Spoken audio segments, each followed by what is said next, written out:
and my mom wanted him to look just right. It was a fierceness and ferocity I never saw before or again. It was a fierceness that my mom saved for when someone messed with her family, and I know she put that one in me too. But when I think of my mom more than anything else, more than anything, I think of the pure, immeasurable, almost crazy love she had for me.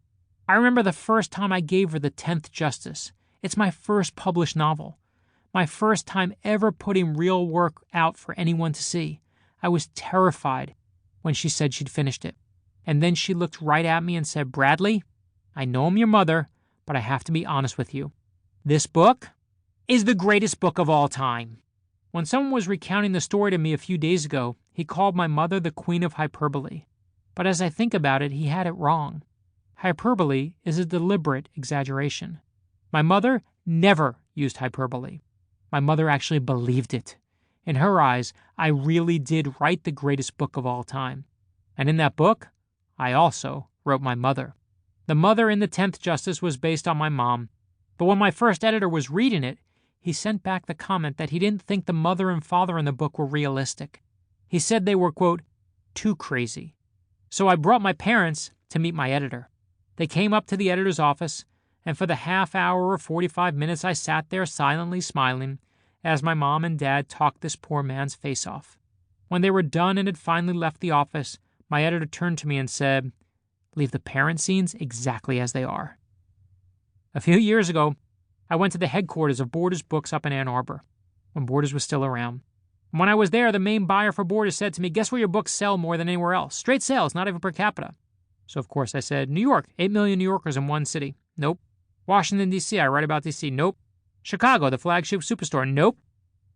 The number one place where my books sell was the Boca Raton, Florida Borders, 2 miles from the furniture store where my mother used to work. That means my mother single-handedly beat 8 million New Yorkers. Messing with the power of a Jewish mother is one thing, but never, ever mess with the power that was Terri Meltzer. Of course, what made my mom was the fact that that love that burned in her brighter than 50 suns, was there even when times were bad. When the first Counsel was published, USA Today gave me a ruthless review. It was the kind of review that just felt like a public humiliation. The headline was, "Make first your last." But when my mother saw it, she said to me, "Don't worry, no one reads that paper anyway. It's the number one paper in the entire country. It's the one paper everyone reads." And when my publisher shut down and we went to find a new one, I was faced with one of the scariest moments of my career. My second novel had bombed and sold so much less than the first one. So if we wanted to move forward, we had to leave a guaranteed contract behind and hope that another publisher would take over the contract. This was terrifying to me, and I was racked with fear, feeling like I was watching it all deteriorate. And I'll never forget my mom on the phone.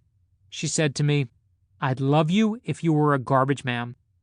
It wasn't anything she practiced. It was just her exact honest feelings at that moment. She wasn't taking a crack at garbage man. My uncle was a garbage man. And to this day, every day that I sit down to write these books, I say those words to myself.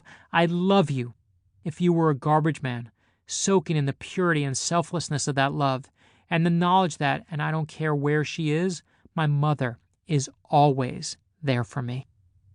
Let me be clear, all our strength, confidence, any success my sister and I have been blessed enough to receive, those were all watered and nurtured by the strength of the love that my mother showered on us.